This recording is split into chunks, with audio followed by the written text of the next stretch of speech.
పోరాటాల ఖిల్లా వరంగల్ జిల్లాలో రాజకీయం రసవత్తరంగా మారింది. లోక్సభ ఎన్నికల వేళ వరంగల్ లోక్సభ నియోజకవర్గంలో త్రిముఖ పోటీ నెలకొంది. కాంగ్రెస్ నుంచి మాజీ డిప్యూటీ సీఎం కడియం శ్రీహరి కూతురు కావ్య, బీజేపీ నుంచి మాజీ ఎమ్మెల్యే ఆరూరి రమేష్, బీఆర్ఎస్ నుంచి సుధీర్ కుమార్ బరిలో ఉన్నారు. వరంగల్ లోక్సభ పరిధిలో 7 అసెంబ్లీ నియోజకవర్గాలుండగా 6 కాంగ్రెస్, 1 స్థానంలో బీఆర్ఎస్ గెలిచింది. అయితే స్టేషన్ గన్పూర్ నుంచి బీఆర్ఎస్ తరఫున గెలిచిన కడియం శ్రీహరి కాంగ్రెస్లో చేరాడు. గత 2 లోక్సభ ఎన్నికల్లో సత్తా చాటిన బీఆర్ఎస్ హ్యాట్రిక్ కొట్టాలన్న కసితో ఉంది.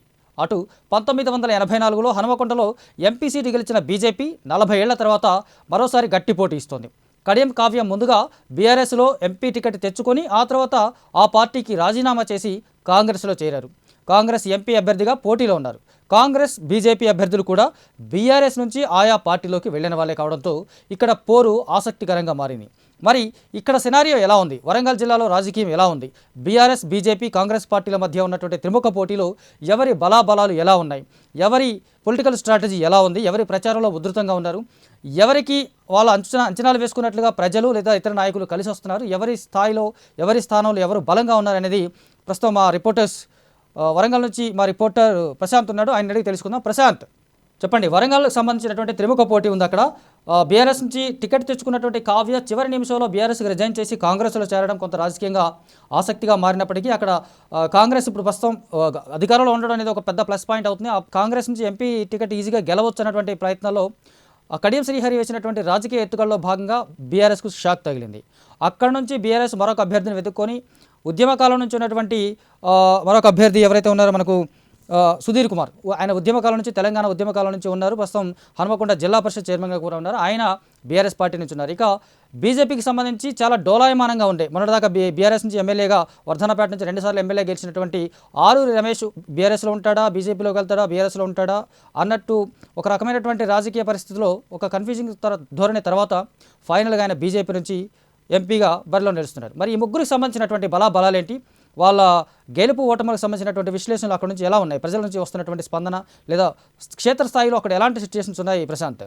ఎస్ బాబురావు, మీరు అన్నట్టుగానే అక్కడ త్రిముఖ పోటీ ఉంది. త్రిముఖ పోటీ అని అంటే ప్రధానంగా ఇక్కడ ఒక విచిత్రమైన ఏదైతే సంఘటన మనం చెప్పొచ్చు, అంటే సంఘటన అంటే విచిత్రంగా ఉంది రాజకీయ ముక్కోనపు పోటీ. ఎందుకంటే ఈ ముగ్గురు అభ్యర్థులు కూడా బీఆర్ఎస్ పార్టీలో ఉన్నవారు. గత ఎలక్షన్ ముందు వరకు కూడా బీఆర్ఎస్ పార్టీలోనే ఉన్నారు. బీఆర్ఎస్ పార్టీకి సంబంధించిన క్యాడర్ అంతా కూడా ఇక ఈ ముగ్గురు అభ్యర్థులకు సంబంధించి ప్రధానంగా విచ్ఛిన్నమైందనే చెప్పొచ్చు. ఎందుకంటే ఎవరి అభ్యర్థులకు సంబంధించిన వారి యొక్క అంటే వారి యొక్క బలగం ఉంటుంది కదా, ఆ బలగం అంతా కూడా ఎవరి బలగం వారికి వస్తూ ఉంది. దానికి సంబంధించి ప్రధానంగా కాంగ్రెస్ పార్టీకి సంబంధించి మీరు అన్నట్టుగా 6 స్థానాలు అక్కడ కాంగ్రెస్ పార్టీ గెలిచింది. ఇక ఒకే ఒక స్థానం ఇప్పుడు ప్రస్తుతం ఉన్న సిట్టింగ్ అంటే అది ఎమ్మెల్యేగా ఉన్నారు ఏదైతే కడియం శ్రీహరి, ఆ శ్రీహరికి సంబంధించి ప్రధానంగా అలా కూతురికి టికెట్ ఇవ్వడంతో ఒక్కసారిగా ఆయన కూడా కాంగ్రెస్ పార్టీలో జాయిన్ అయిన పరిస్థితి కనబడ్డది. అతని కూతురికి టికెట్ ఇవ్వడంతో అక్కడ కాంగ్రెస్ యోధులు అంటే కాంగ్రెస్ కార్యకర్తలంతా కూడా ప్రధానంగా ఇటు కడియం కావ్య వైపు మొగ్గు చూపుతూ ఉన్నారు. దాంతోపాటు కడియం శ్రీహరితో బీఆర్ఎస్ పార్టీతో ఉన్న వారంతా కూడా అంటే బీఆర్ఎస్ పార్టీలో కొనసాగినప్పుడు వారితో పాటు ఉన్న వారంతా కూడా అనుచర వర్గం అంతా కూడా ఇటు ఒకవైపు కడియం శ్రీహరి వైపు వచ్చిన పరిస్థితి కనబడేది. అంటే ఈక్వల్గా 2 బలాలు కలిసిన పరిస్థితి కనబడతా ఉంది. ప్రధానంగా ఇటు కాంగ్రెస్, అదేవిధంగా బీఆర్ఎస్లో కొంత సెక్షన్ పీపుల్ ఇటు కడియం కావ్యకు సపోర్ట్ చేస్తున్న పరిస్థితి కనబడుతుంది. మరొక వైపు ఆరూరి రమేష్ బీజేపీకి సంబంధించి వర్ధనపేట నుంచి 2 సార్లు ఎమ్మెల్యేగా ఉన్నారు. ఆయన బీఆర్ఎస్ పార్టీలో క్రియాశీలకంగా ఉన్నప్పటికీ కూడా ఆయనకు టికెట్ వస్తుందన్న నేపథ్యంలో ఆయనకు ఖచ్చితంగా ఎంపీ టికెట్ ఇస్తారు అనేది కూడా పెద్ద ఎత్తున ప్రచారం జరిగింది. ఆయన కూడా ఆశించారు. కానీ ఆయనను ప్రధానంగా కాంగ్రెస్ పార్టీ అంటే ఇప్పుడు కాంగ్రెస్ పార్టీలో చేరిన కడియం శ్రీహరే ప్రధానంగా అక్కడ అంటే ఆయనను ఎదగనీయకుండా చేశారనేది కూడా ప్రధానమైన విమర్శ చేస్తూ పార్టీ నుంచి వెళ్ళిపోయిన పరిస్థితి కనబడ్డది. ఎందుకంటే కడియం శ్రీహరి పార్టీలో ఉన్నప్పుడు తన కూతురికి కూడా టికెట్ ఇప్పించుకున్నారు. టికెట్ ఇచ్చిన తర్వాత నెక్స్ట్ డేనే వాళ్ళు కాంగ్రెస్ పార్టీలో జాయిన్ అయ్యారు. అయితే కాంగ్రెస్ టికెట్ ఇవ్వడంతో ఆయనతో ఏదైతే బీఆర్ఎస్ పార్టీలో టికెట్ ఆశించిన వాళ్ళంతా కూడా చాలా నిరసన వ్యక్తం చేశారు. ప్రధానంగా మా సిట్టింగ్ ఎంపీగా ఉన్న మొన్నటి వరకు సిట్టింగ్ ఎంపీగా ఉన్న పసునూరి దయాకర్ లాంటి వాళ్ళు కూడా కాంగ్రెస్ పార్టీలో జాయిన్ అయ్యారు. వారు ఖచ్చితంగా మరొకసారి 2 సార్లు ఆయన ఎంపీగా ఉన్నారు. ఆ 2 సార్లు ఎంపీగా ఉన్నప్పుడు ఇప్పుడు ఖచ్చితంగా నాకే టికెట్ వస్తుంది, నేను ఖచ్చితంగా గెలిచి తీరుతాననేది కూడా ఒక ధీమా వ్యక్తం చేశారు. అందులో భాగంగానే అధిష్టానాన్ని కూడా మొరబెట్టుకున్నారు. కానీ ఒక్కసారిగా కడియం శ్రీహరి పార్టీలోనే ఉన్నారు కాబట్టి పార్టీలో చక్రం దింపారు. ప్రాధాన్యత అంటే కడియం శ్రీహరికి సీనియర్ లీడర్గా ఉన్నారు కాబట్టి కేసీఆర్ కూడా ఎక్కువ ప్రాధాన్యత శ్రీహరికే ఇచ్చారు. శ్రీహరి కూతురుకి ఇస్తున్నాం, ఖచ్చితంగా అందరూ కూడా సపోర్ట్ చేయాలనేది కూడా టికెట్ ఇచ్చిన తర్వాత ఒక్కసారిగా పరిణామాలన్నీ కడియం శ్రీహరి ఆలోచించినట్టున్నారు. ఇక ఆరుగురు అసెంబ్లీకి సంబంధించిన ఎమ్మెల్యేలంతా కూడా కాంగ్రెస్ వాళ్ళే ఉన్నారు. ప్రధానంగా నేను ఒక్కరినే ఇక్కడ ఎమ్మెల్యేగా ఉన్నాను కాబట్టి ఇక ఎంపీగా నా కూతుర్ని అంటే పోటీజీలో దించితే ఖచ్చితంగా ఓటమి ఖాయమంటూ కూడా భావించినట్టున్నారు. అందులో భాగంగానే ఆయన కాంగ్రెస్ పార్టీలో జాయిన్ అయిన పరిస్థితి కనబడ్డది.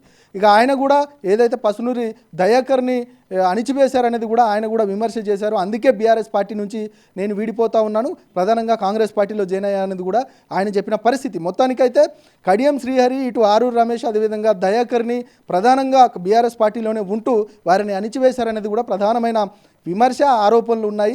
అందులో భాగంగానే ఆయన ఏదైతే పసునూరి దయాకర్ కూడా ప్రధానంగా కాంగ్రెస్ పార్టీలో జాయిన్ అయ్యారు. ఒక సెక్షన్ ఆఫ్ పీపుల్, దయాకర్తో ఉన్న సెక్షన్ ఆఫ్ పీపుల్ అంతా కూడా కడియం శ్రీహరికి సపోర్ట్ చేస్తుందా లేదా అనేది కూడా ప్రధానంగా ఒక క్వశ్చన్ మార్క్గా ఉంది. అంటే ఇటు శ్రీహరికి అంటే శ్రీహరి కూతురికి కడియం కావ్యకు ఇటు ఒకవైపు ఇంకో అనుచర వర్గం ఏదైతే దయాకర్ యొక్క పూర్తి మద్దతు లభించదు అనేది ఒక సెక్షన్ ఆఫ్ పీపుల్ అనుకుంటా ఉంటే, మరొక వైపు ఆరూరు రమేష్ కూడా బీఆర్ఎస్ పార్టీలో ఉండి ఒక్కసారిగా బీజేపీ నుంచి పోటీ చేస్తూ ఉన్నారు. కాబట్టి ఈ సెక్షన్ ఆఫ్ పీపుల్ కూడా ప్రధానంగా బీఆర్ఎస్ పార్టీలో ఉన్న వాళ్ళంతా కూడా ఇటు కొంతమంది సెక్షన్ పీపుల్ ఆరూరు రమేష్ వైపు వచ్చారు. అంటే ఇంకా పూర్తిగా బీఆర్ఎస్ పార్టీకి సంబంధించిన వ్యక్తులు ఎవరైతే ఉన్నారో వారంతా కూడా కడియం శ్రీహరి పైన గుస్సాతో ఉన్నారు, ప్రధానంగా ఆయన మీద కోపంతో ఉన్నారు. ఎందుకంటే పార్టీలో ఉంటూ పార్టీని భ్రష్టు పట్టిస్తున్నారు, పార్టీలోనే ఉండి ప్రధానంగా ఆయన కూతురుకు టికెట్ ఇప్పించుకొని చివరి నిమిషంలో కాంగ్రెస్ పార్టీలో జాయిన్ అయ్యారనేది కూడా ప్రధానంగా పెద్ద ఎత్తున విమర్శలు వచ్చాయి. ఖచ్చితంగా వారంతా కూడా కార్యకర్తలు ఇక మనమందరం ఏకం కావాలి, ఖచ్చితంగా కావ్యను ఓడించాలనేది కూడా ఒక తీర్మానం కూడా చేసుకున్నారు అక్కడ వరంగల్లో. ప్రధానంగా అంటే బీఆర్ఎస్ పార్టీకి సంబంధించి వారు ఖచ్చితంగా పార్టీ నుండి నిలబెట్టిన ఏదైతే కొన్ని విద్యాసంస్థలు ఉన్నాయో ఆ విద్యాసంస్థల చైర్మన్ ఇప్పుడు జడ్పీ చైర్మన్గా ఉన్న ఏదైతే క్యాండిడేట్ ఉన్నారో ఆ క్యాండిడేట్ని ఖచ్చితంగా గెలిపించుకోవాలనేది కూడా తీర్మానం చేసుకున్నారు. అంటే ఒకవైపు బీఆర్ఎస్ క్యాండిడేట్ సో చూసుకున్నట్లయితే కడియం శ్రీహరికి సంబంధించి చూసుకున్నట్లయితే వరంగల్ అనేది ఎస్సీ రిజర్వ్డ్ సీటు. ఇక్కడ మాదిగ సామాజిక వర్గం చాలా ఎక్కువగా ఉంటుందనేది అందరికీ తెలుసు. కాకపోతే మాదిగ సామాజిక వర్గం నుంచి కడియం శ్రీహరికి పెద్దగా సపోర్ట్ లేదు.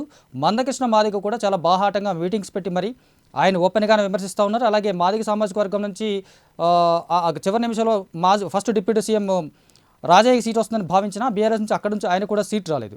చూసుకుంటే ఇక్కడ మాదిగల ఓట్లు చాలా కీలకంగా ఉన్న నేపథ్యంలో అవి ఇప్పుడు కడియం కావ్యకి మైనస్ కాబోతున్నాయి అనేది అనుకోవచ్చా?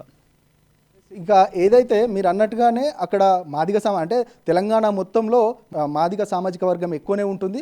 ప్రధానంగా అంటే ఆల్మోస్ట్ 15% జనాభాలో 15% ఉంటారనేది కూడా ప్రధానంగా వారు చెప్తా ఉన్నారు. ఇక అందులో భాగంగానే మాదిగ సామాజిక వర్గానికి కాంగ్రెస్ పార్టీ అన్యాయం చేసిందనేది కూడా ప్రధానంగా మాదిగ సామాజిక వర్గానికి సంబంధించిన ఏదైతే ఎంఆర్పిఎస్కు సంబంధించిన మందకృష్ణ మాదిగ అయితేనేమి, మోత్కుపల్లి సీనియర్ లీడర్గా ఉన్నారు, గతంలో టీడీపీలో మంత్రిగా పనిచేశారు. ఆయన కూడా సామాజిక వర్గానికి సంబంధించిన వ్యక్తి కాబట్టి ప్రధానంగా బయటకు వచ్చి కూడా పలు విమర్శలు చేశారు. ఖచ్చితంగా కాంగ్రెస్ పార్టీని ఓడిస్తామని అక్కడ ప్రెస్ మీట్లు పెట్టడం, అదేవిధంగా కడియం కావ్యకు వ్యతిరేకంగా కూడా చాలా సభలు కూడా పెట్టిన పరిస్థితి కనబడ్డది. ప్రధానంగా అక్కడ చూసినట్టయితే మాదిగలు ఒకవేళ ఏకమైతే మాత్రం ఖచ్చితంగా ఆరూరు రమేష్కి ఒక ఎడ్జ్ ఉంటుందనేది కూడా ప్రధానంగా చెప్పవచ్చు. ఎందుకంటే ఆరూరు రమేష్ మాదిగ సామాజిక వర్గానికి సంబంధించిన వ్యక్తి, అదేవిధంగా బీజేపీకి ప్రధానంగా ఎంఆర్పిఎస్కి సంబంధించిన సంస్థ అంతా కూడా పూర్తిగా బీజేపీకి సపోర్ట్ చేస్తుంది. ఇప్పటికే మందకృష్ణ పలు ప్రెస్ మీట్ పెట్టి ప్రధానంగా ఆయనకు మద్దతు తెలిపిన పరిస్థితి కనబడ్డది. రాష్ట్ర వ్యాప్తంగా ఖచ్చితంగా మాదిగ సామాజిక వర్గ ప్రజలు ఎవరైతే ఉన్నారో వాళ్ళంతా కూడా బీజేపీ ఓటేయాలనేది కూడా పిలుపునిచ్చిన పరిస్థితి. ఇక మోత్కుపల్లి లాంటి వాళ్ళు కూడా ఇక బహిరంగంగానే చెప్తా ఉన్నారు కాంగ్రెస్ను ఓడించమని. ఒకవైపు బీఆర్ఎస్కి ఇది ప్లస్ అవుతుందా అని అంటే ఈ రెండు మధ్యలో ఇటు బీజేపీ ఇటు కాంగ్రెస్ మధ్యలో ఈ పోటాపోటీలో మాదిగ సామాజిక వర్గం ఒకవైపు అంటే ఓట్లు చీలిపోయి ప్రధానంగా బీఆర్ఎస్కు పడతాయని కూడా బీఆర్ఎస్ కూడా ఆలోచిస్తూ ఉంది. మొత్తానికైతే ఒక త్రిముఖ పోటీ మాత్రం అక్కడ కనబడతా ఉంది. ప్రధానంగా కడియం శ్రీహరి పైన ఉన్న కోపం రేపు యాక్చువల్గా మనకి శనివారం రోజు మందకృష్ణ మాదిగ, మోత్కుపల్లి నరసింహ వీళ్ళిద్దరూ కలిసి కూడా కాంగ్రెస్ పార్టీకి వ్యతిరేకంగా కాంగ్రెస్ మాదిగలకి ద్రోహం చేసింది, అన్యాయం చేసింది అనే ఒక కారణంతో ఒక ధర్నా చేయబోతా ఉన్నారు. ఈ ధర్నా వరంగల్ పార్లమెంటు స్థానానికి సంబంధించి ఒక ప్రభావితం చూపించే అవకాశం ఉంటుంది అనుకోవచ్చా? బాబురావు మీరు అన్నట్టుగానే ఖచ్చితంగా ప్రభావం చూపిస్తుంది. ఎందుకంటే ఎంఆర్పిఎస్ చేసిన ఉద్యమాలు మనం చూసాము. గతంలో ఏదైతే ఈ యొక్క ఆరోగ్యశ్రీ లాంటి వాళ్ళని తీసుకురావడంలో మందకృష్ణ కీలక పాత్ర పోషించారు. అప్పుడున్న ముఖ్యమంత్రి వైఎస్ రాజశేఖర రెడ్డిని కూడా ఒప్పించారనేది కూడా అందరికీ తెలిసిన సత్యమే. అట్లాంటి ఉద్యమాలు ఎంఆర్పిఎస్కి సంబంధించి ఒకవైపు ఏదైతే అసెంబ్లీ లాంటి గోడలెక్కి కూడా ప్రధానంగా నినాదాలు ఇచ్చారు. ఖచ్చితంగా వర్గీకరణ చేయాలనేది కూడా పెద్ద ఎత్తున ఉద్యమించారు. అదేవిధంగా ఎప్పుడు కూడా వారి యొక్క సామాజిక వర్గానికి పెద్ద ఎత్తున నష్టం జరుగుతుందన్నప్పుడు మందకృష్ణ బయటకు వచ్చి పెద్ద ఎత్తున మూమెంట్ చేస్తాడు. ఆ మూమెంట్కు లక్షలాదిగా కదిలివస్తున్న సందర్భం.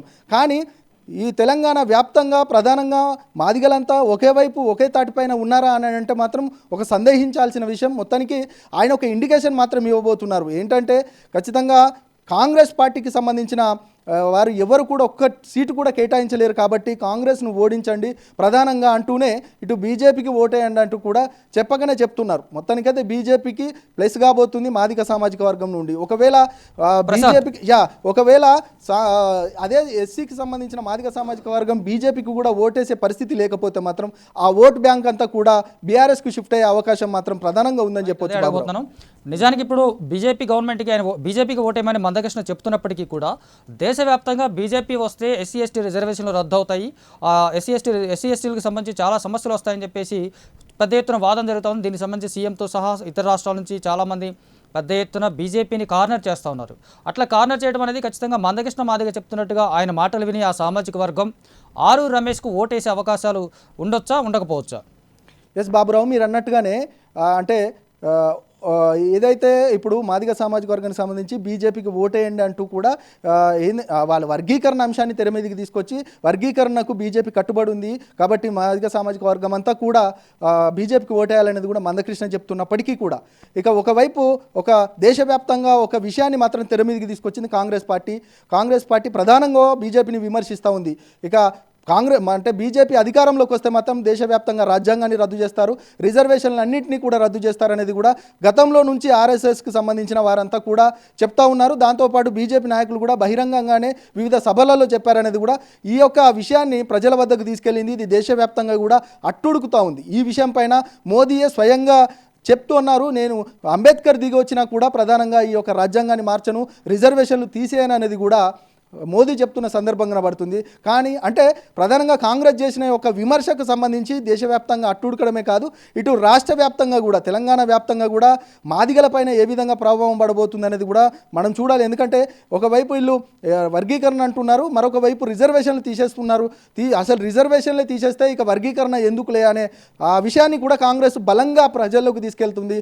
కాబట్టి మాదిగలైనా ఇటు మాలలైనా ఇరు వర్గాలైనా కూడా ప్రధానంగా కాంగ్రెస్ పార్టీకే ఓటేయాలనేది కూడా కాంగ్రెస్ చెప్తా ఉంది. మొత్తానికైతే ఈ యొక్క ఏదైతే రిజర్వేషన్ల అంశం మాత్రం ప్రధానంగా ప్రభావం చెప్పవచ్చు. ఎందుకంటే రిజర్వేషన్లకు సంబంధించి రిజర్వేషన్లే పోతే ఇక ఏబిసిడి వర్గీకరణ ఎందుకు అనే అంశం కూడా ఇక ఉత్పన్నమవుతుంది. కాబట్టి ఖచ్చితంగా ఈ అంశం ప్రధానంగా వారిపైన ప్రభావం చూపెట్టే అంశం ఉంది.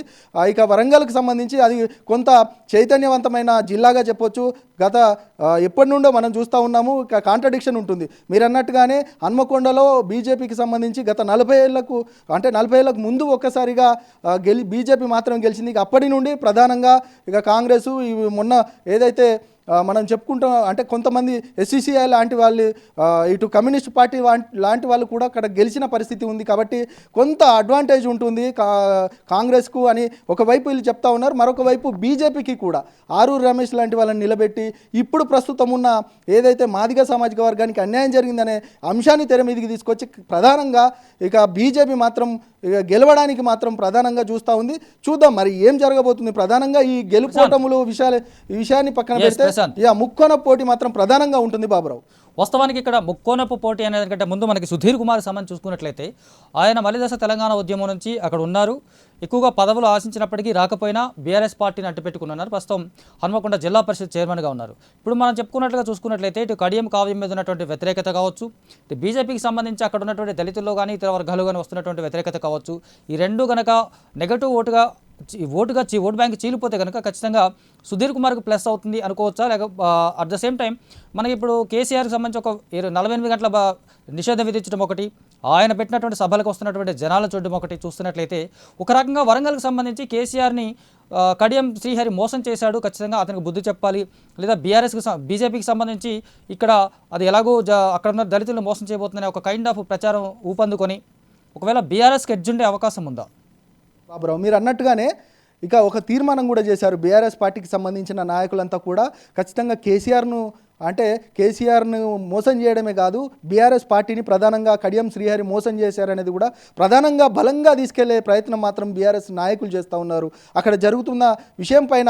ఎందుకంటే ఇటు కడియం శ్రీహరి దగ్గర ఉన్న చాలామంది వ్యక్తులు కూడా బీఆర్ఎస్ నుంచి వచ్చిన వారే కాబట్టి వారికి అంటే ఇప్పుడు బీఆర్ఎస్కి సంబంధించిన వ్యక్తులంతా కూడా అక్కడ ఒక ప్రతిజ్ఞ చేసుకున్నారు, ఖచ్చితంగా కడియం శ్రీహరిని ఓడించాలనేది. ఇక రెండో అంశం ఏంటంటే బస్సు యాత్రకు సంబంధించి, ఇక వరంగల్కి సంబంధించి కేసీఆర్ బస్సు యాత్రకు వెళ్ళినప్పుడు ఒక్కసారిగా అంటే అనూహ్యంగా అంతమంది ప్రజలు వస్తారా, లక్షలాదిగా కదిలిన పరిస్థితి కనబడ్డది. అంటే కడియం శ్రీహరి మీద కోపంతో ఇక కేసీఆర్కు మద్దతుగా వచ్చారనేది కూడా ఇటు బీఆర్ఎస్ నాయకులు చెప్తా ఉన్నారు. మొత్తానికైతే ఆ ప్రజలను చూస్తే మాత్రం ఆ మద్దతు మాత్రం ఇటు మీరు అన్నట్టుగా ఓటు బ్యాంక్ అంతా కూడా ఇటు ప్రధానంగా కడియం శ్రీహరి మీద ఉన్న కోపం అయితేనేమి, అదేవిధంగా ఇప్పుడు రిజర్వేషన్ల అంశము, ఈ రెండు అంశాలు రిజర్వేషన్లు ఒకవేళ బీజేపీ వస్తే రిజర్వేషన్లు తీసేస్తుందనే అంశం అయితేనేమి, ఈ రెండు అంశాలకు సంబంధించి ప్రజలు ఇక వేరే ఒక ఆప్షన్ ఎత్తుకుంటే మాత్రం ఖచ్చితంగా బీఆర్ఎస్కే ఓట్లు పడే అవకాశం ఉంది. ప్రధానంగా ఇక కొంత మచ్చలేని నాయకుడిగా అంటే సుధీర్ బాబు కొంత పాజిటివ్నెస్గా ఉన్నారు. ఇటు కడియం శ్రీహరి సీనియర్ నాయకుడిగా ఉన్నారు, ఇటు ఆరూరు రమేష్ ఇదివరకే 2 సార్లు ఎమ్మెల్యేగా చేశారు కాబట్టి ప్రజలు వారి యొక్క పరిపాలన చూశారు. కానీ సుధీర్ బాబుకు సంబంధించి జెడ్పీ చైర్మన్గానే ఉన్నారు కాబట్టి ఒక్కసారిగా అవకాశం ఇస్తే మాత్రం ఖచ్చితంగా సుధీర్ బాబు ఖచ్చితంగా పరిపాలన చేస్తారనేది కూడా బీఆర్ఎస్ నాయకులు వారందరి ప్రజల మధ్యలోకి తీసుకెళ్తున్న నేపథ్యంలో ప్రజలు మాత్రం ఈ విషయం పైన ఆలోచిస్తే మాత్రం ప్రధానంగా బీఆర్ఎస్కి మాత్రం ఖచ్చితంగా ఎడ్జ్ ఉండబోతుంది Baburao. Right, thank you Prashant. ఇది వరంగల్కి సంబంధించినటువంటి పార్లమెంట్ నియోజకవర్గానికి సంబంధించినటువంటి అప్డేట్స్, దీనికి సంబంధించినటువంటి ఒక అనాలిసిస్ మనం చూసాం ఇప్పుడు. అట్లాగే ఎస్టీ రిజర్వ్డ్ అయినటువంటి మహబూబాద్ సంబంధించినటువంటి అప్డేట్స్ కూడా చూద్దాం. దానికి సంబంధించి చూసుకున్నట్లయితే మహబూబాద్ లోక్సభ నియోజకవర్గంలో రాజకీయం అక్కడ కూడా రాజకీయం వేడెక్కింది. కాంగ్రెస్ తరపున మాజీ కేంద్ర మంత్రి బలరాం నాయక్, బీజేపీ నుంచి ఎంపీ సీతారాం నాయక్, బీఆర్ఎస్ తరపున సిట్టింగ్ ఎంపీ కవిత పోటీలో ఉన్నారు. మహబూబాద్ లోక్సభ పరిధిలోని 7 అసెంబ్లీ నియోజకవర్గాలు ఉండగా 6 కాంగ్రెస్, 1 స్థానంలో బీఆర్ఎస్ గెలిచింది. అయితే భద్రాచలం నుంచి బీఆర్ఎస్ తరపున గెలిచిన తెల్ల వెంకట్రావు రీసెంట్గా కాంగ్రెస్లో చేరడంతో గులాబీ పార్టీ గడ్డు పరిస్థితులు ఎదుర్కొంటుందనేది వాస్తవం. ఇక నియోజకవర్గం మొత్తం కాంగ్రెస్ మయం కావడంతో బలరాం నాయక్ గెలుపు ఖాయమని హస్తం పార్టీ నేతలు ధీమాగా ఉన్నారు. అటు బీఆర్ఎస్ నుంచి బీజేపీలో చేరి ఎంపీ టికెట్ తెచ్చుకున్నటువంటి సీతారాం నాయక్ మోదీ వేవ్ని నమ్ముకున్నాడు ఆయన. ఇక బీఆర్ఎస్ నుంచి ఎంపీ అభ్యర్థి కవిత గత 10 ఏళ్ల కేసీఆర్ పాలనలో చేసిన అభివృద్ధి కార్యక్రమాలపైనే ఆశలు పెట్టుకున్నారు. మరి ఈ ముగ్గురికి సంబంధించి చూసుకున్నట్లయితే ఒకరు సిట్టింగ్ ఎంపీ, ఒకరు మాజీ ఎంపీ, మరొకరు ఎంపీ కావాలన్నటువంటి ఆరాటపడుతున్నటువంటి పర్సన్. వీళ్ళందరినీ చూసుకున్నట్లయితే వీళ్ళ పొలిటికల్ బ్యాక్గ్రౌండ్ కూడా స్ట్రాంగ్గానే ఉంది. ఇక్కడ నియోజకవర్గ వ్యాప్తంగా పార్లమెంట్ మొత్తంగా నియోజకవర్గ వ్యాప్తంగా పొలిటికల్ బ్యాక్గ్రౌండ్ స్ట్రాంగ్గానే ఉంది. పోరిక బలరాం నాయక్ కాంగ్రెస్ నుంచి, అలాగే మాలోత్ కవిత బీఆర్ఎస్ నుంచి, అజ్మీరా సీతారాం నాయక్ బీజేపీ నుంచి ఉన్నారు. మరి ఇక్కడ సినారియో ఎలా ఉంది? మహబూబాద్ పరిధిలో ఉన్నటువంటి ఎస్టీ రిజర్వ్డ్ స్థానంలో ఉన్నటువంటి సీన్ ఇక్కడ ఎలా ఉంది? పొలిటికల్ స్ట్రాటజీస్ ఎలా ఉన్నాయి? అభ్యర్థుల బలాబలాలేంటి, బలహీనతలు ఏంటి అనేది మా రిపోర్టర్ భార్గవ్ నాయుడు తెలుసుకుందాం. రైట్ భార్గవ్, అదే పరిస్థితి అక్కడ మహబూబాద్ సంబంధించి చూసుకున్నట్లయితే కాంగ్రెస్ పార్టీ నుంచి పోరిక బలరాం నాయక్, అలాగే బీఆర్ఎస్ నుంచి సిట్టింగ్ ఎంపీ మాలోత్ కవిత, బీజేపీ నుంచి అజ్మీరా సీతారాం నాయక్ బరిలో ఉన్నారు. ఈ ముగ్గురికి సంబంధించి చూసుకున్నట్లయితే బలాబలాలు ఎవరి బలాబలాలు ఎలా ఉన్నాయి, ఎవరి బలహీనతలు ఏంటి, ఎవరి ప్రచారం ఎలా సాగుతోంది, ఎవరు గెలిచే అవకాశాలునే నియోజకవర్గ వ్యాప్తంగా ప్రజలు అనుకుంటున్నారు అనేది ఒకసారి మీ విశ్లేషణలో ఎలా ఉందో చెప్పండి ఒకసారి. ఎగ్జాక్ట్లీ మహబూబాద్ పార్లమెంట్ అనేది చాలా డిఫరెంట్గా ఉన్నాయి రాజకీయాలు మొత్తం కూడా. 3 అభ్యర్థులు పోటీ పడుతున్నారు. మాజీ కేంద్ర మంత్రి బలరాం నాయక్ ఆయన కాంగ్రెస్ పార్టీ నుంచి బరిలో ఉండబోతున్నారు. మాజీ ఎంపీ సీతారాం నాయక్ బీజేపీ నుంచి బరిలో ఉండబోతున్నారు. సిట్టింగ్ ఎంపీ మాలోతు కవిత, 3 కూడా పోటీలో ఉండబోతున్నారు. కాబట్టి సో మహబూబాద్ పార్లమెంట్ పరిధిలో 7 నియోజకవర్గాలు ఉంటే 6 అందులో కాంగ్రెస్ పార్టీ విజయం సాధించింది. ఒక స్థానం బీఆర్ఎస్ పార్టీ అక్కడ అసెంబ్లీ స్థానం గెలుచుకుంది. అది భద్రాచలంలో బీఆర్ఎస్ పార్టీ గెలిచింది. దాని తర్వాత కొన్ని రాజకీయ పరిణామాలు, రాష్ట్రంలో కాంగ్రెస్ పార్టీ అధికారంలోకి రావడం, దాని తర్వాత ఒక్క ఎమ్మెల్యే భద్రాచలం ఎమ్మెల్యే కూడా కాంగ్రెస్ పార్టీలోకి జాయిన్ అయ్యిండు, తెల్ల వెంకట్రావు. సో దీంతో 7 నియోజకవర్గాల ఎమ్మెల్యేల బలబలాలు, అదేవిధంగా కాంగ్రెస్ పార్టీ బలం రాష్ట్రంలో ఇదంతా కూడా వర్కౌట్ అయ్యే ఛాన్స్ ఉంది కాంగ్రెస్ పార్టీకి. ముఖ్యంగా ఇటు బలరాం నాయక్ ఆయన కేంద్ర మంత్రిగా కూడా పనిచేసిన అనుభవం ఉంది ఆయనకి. ఖచ్చితంగా కాంగ్రెస్ పార్టీ ఆయనను గెలిచే అభ్యర్థిగా గుర్తించి ఆయనను డిసైడ్ చేసి అభ్యర్థిగా పెట్టింది కాంగ్రెస్ పార్టీ. మరోవైపు బీజేపీ కూడా ఆయన మాజీ ఎంపీగా పనిచేసిండు సీతారాం నాయక్, ఆయన కూడా అనుభవం ఉంది. ఒకవైపు సిట్టింగ్ ఎంపీ మాలోతు కవిత బీఆర్ఎస్ పార్టీ నుంచి పోటీ చేస్తున్నది. సో ముగ్గురు కూడా 3 పర్యాయాలు మహబూబాబాద్ పార్లమెంట్ని శాసించారు, 3 సార్లు ముగ్గురు కూడా పరిపాలించారు ఎంపీలుగా. సో ఇప్పుడు సిట్టింగ్ ఎంపీగా ఉన్నటువంటి మాలోతు కవిత అంటే రాష్ట్రంలో అధికారం పోయిన తర్వాత కొద్దిగా ఆ పార్టీకి మైనస్ అవుతుంది, కవిత ఓటమికి కొద్దిగా మైనస్ అయ్యే అవకాశం ఉంది.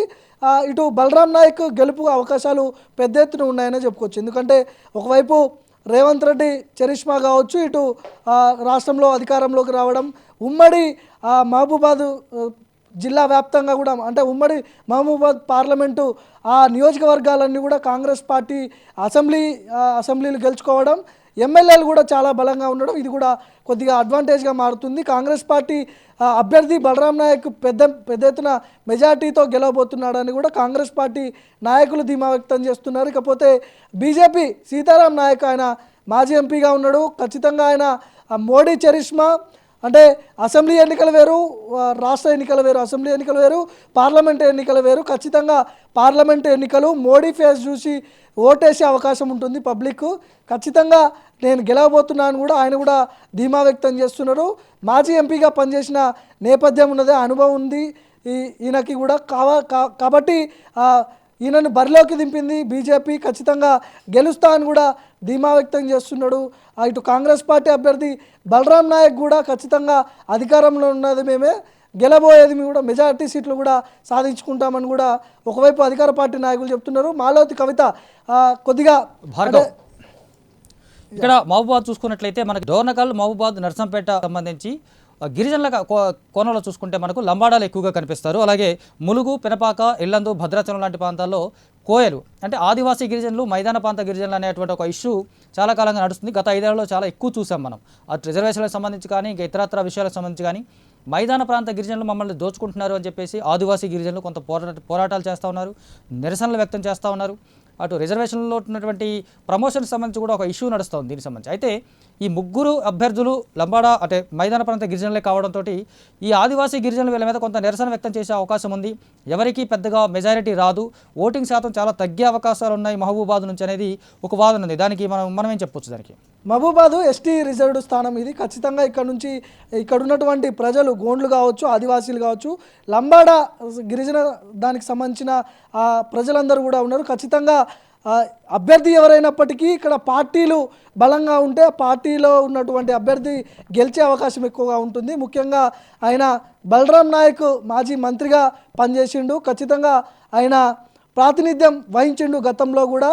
ఇప్పుడున్న పరిస్థితుల్లో ఆమె సిట్టింగ్ ఎంపీగా ఉన్న మాలోతు కవితపై పెద్ద ఎత్తున వ్యతిరేకత ఉన్నది. గత 10 ఏళ్ళు ఏం చేయలేదు, మహబూబాబాద్ లోక్సభ పార్లమెంట్కి ఏం చేయలేదు, ఏం తీసుకొచ్చిర్రు అనే ప్రశ్నలు కూడా వినిపిస్తూ ఉన్నాయి ఆదివాసీ గోండ్ల నుంచి. ముఖ్యంగా మాలోతి కవితపై కూడా పెద్ద ఎత్తున వ్యతిరేకత ఉందని కూడా అక్కడ చర్చ జరుగుతూ ఉంది. అయితే ఆదివాసీలు, గోండ్లు, ఇటు గిరిజన తెగకు సంబంధించిన ప్రజలందరూ కూడా ఖచ్చితంగా అభ్యర్థులను చూసి ఓట్లేసే పరిస్థితి లేదు. పార్టీలు ఎంత బలంగా ఉన్నాయి, అక్కడ నియోజకవర్గాల్లో ఎంత ఎక్కువ ఎమ్మెల్యే స్థానాలు ఉన్నాయి అధికార పార్టీ, అక్కడ మెజారిటీ సీట్లు ఎన్ని ఉన్నాయి అనే దాని మీద ఖచ్చితంగా పార్టీ అభ్యర్థిని చూసి ఓట్లేసే అవకాశం ఉంటుంది. ఇక్కడ ఈక్వేషన్స్ అన్నీ కూడా కాంగ్రెస్ పార్టీకి అనుకూలంగా ఉన్నాయి, కాంగ్రెస్ పార్టీ గెలవబోతూ ఉంది. అందుకే బలరాం నాయక్ని బరిలోకి దింపింది కాంగ్రెస్ పార్టీ. గతంలో కూడా ఆయన ఖచ్చితంగా ఎంపీగా పనిచేసినప్పుడు అంటే కేంద్ర మంత్రిగా ఉన్నప్పుడు కొద్దిగా పాజిటివ్గా ఉండేవాడు, ప్రజల్లోకి పోయేవాడు, తిరిగేవాడు అని కూడా అక్కడ చర్చ జరుగుతూ ఉంది. అయితే ముఖ్యంగా ఈ ముగ్గురు అభ్యర్థుల్లో ఎవరు నిలబడ్డప్పటికి కూడా ఒకటే సామాజిక వర్గానికి చెందిన ముగ్గురు నాయకులు కాబట్టి, లంబాడాకు సామాజిక వర్గానికి చెందిన నాయకులు కాబట్టి ఖచ్చితంగా పార్టీ బలంగా ఉంటే అభ్యర్థి గెలిచే అవకాశం ఉందని కూడా అక్కడ ఒక చర్చ జరుగుతూ ఉంది. రాష్ట్ర వ్యాప్తంగా కూడా రేవంత్ రెడ్డి సుడిగాలి పర్యటనలు చేస్తున్నాడు.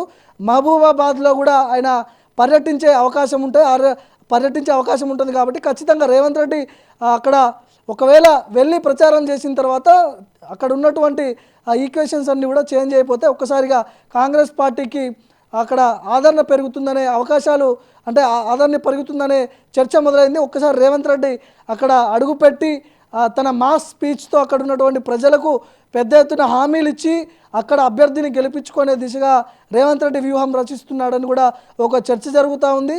మరోవైపు బీజేపీ సీతారాం నాయక్ ఉన్నాడు, ఆయన కూడా మాజీ ఎంపీగా పనిచేసిండు. కానీ పెద్ద ఎత్తున ఆయన మీద వ్యతిరేకత ఉన్నదని అక్కడ కొంతమంది ప్రజలు మాట్లాడుకుంటున్నారు. ముగ్గురు అభ్యర్థులు కూడా 3 సార్లు అక్కడ ఎంపీగా పనిచేసిన అనుభవం ఉన్నది. ఇప్పుడు సిట్టింగ్ ఎంపీగా మాలోతు కవిత ఉన్నది. గతంలో నుంచి కూడా వీళ్ళిద్దరు కూడా ఎంపీలుగా పనిచేసారు. ఒక ఎంపీ, ఒక కేంద్ర మంత్రి, ఇప్పుడు సిట్టింగ్ ఎంపీ ఉన్న ముగ్గురు కూడా ఈ మహబూబాబాద్ పార్లమెంట్ నుంచి వాళ్ళు ప్రాతినిధ్యం వహించారు. కానీ లంబాడా ఆదివాసీకి సంబంధించిన ప్రజలు అందరూ కూడా ఏకంగా ఐకమత్యంగా ఉండి ఒకటే పార్టీకి గంపగుత్తగా ఓట్లేసే అవకాశం ఉంటుంది. ఇక్కడ బెల్లయ్య నాయక్ కూడా ఆయన చక్రం తిప్పే అవకాశం ఉంటుంది. ఆయన కూడా ఈ పార్లమెంటు టికెట్ ఆశించాడు. గతంలో బలరాం నాయక్ పేరు, బెల్లయ్య నాయక్ పేరు వినపడ్డది. బెల్లయ్య నాయక్ ఆయన ఆదివాసీ గిరిజన చైర్మన్గా ఉన్నాడు. ఖచ్చితంగా ఆదివాసీలకు సంబంధించిన ఓట్లన్నీ కూడా బలరాం నాయక్కి నా తరపున నేను ఓట్లు వేపిస్తా, ఖచ్చితంగా గెలిపించుకుంటా అని కూడా బెల్లయ్య నాయక్ కూడా ఒకవైపు చెప్తున్నారు. బెల్లయ్య నాయక్ ఇప్పుడు ఆయన కార్పొరేషన్గా ఉన్నాడు, కార్పొరేషన్ చైర్మన్గా ఉన్నాడు. అది కూడా ఒక అడ్వాంటేజే. ఆదివాసీలకు సంబంధించిన ఆ సామాజిక వర్గంలో ఉన్నటువంటి ప్రజలందరి ఓట్లు కూడా ఖచ్చితంగా బలరాం నాయక్కి ఓట్లేసే దిశగా కూడా బెల్లయ్య నాయక్ ప్రయత్నాలు చేస్తున్నాడు.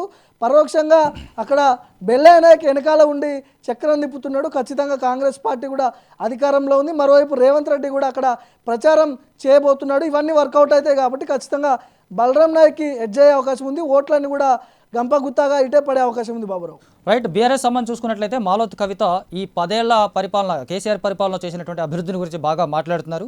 డోర్నకల్ కావచ్చు, మైబాద్ కావచ్చు, నర్సంపేట కావచ్చు, ములుగ్ కావచ్చు, పినపాక, ఇల్లందు, భద్రాచలం ఈ ప్రాంతాల్లో గణనీయమైనటువంటి అభివృద్ధిని చేశాము. రోడ్లు విస్తరించాము, రోడ్లు బాగా వేసాము.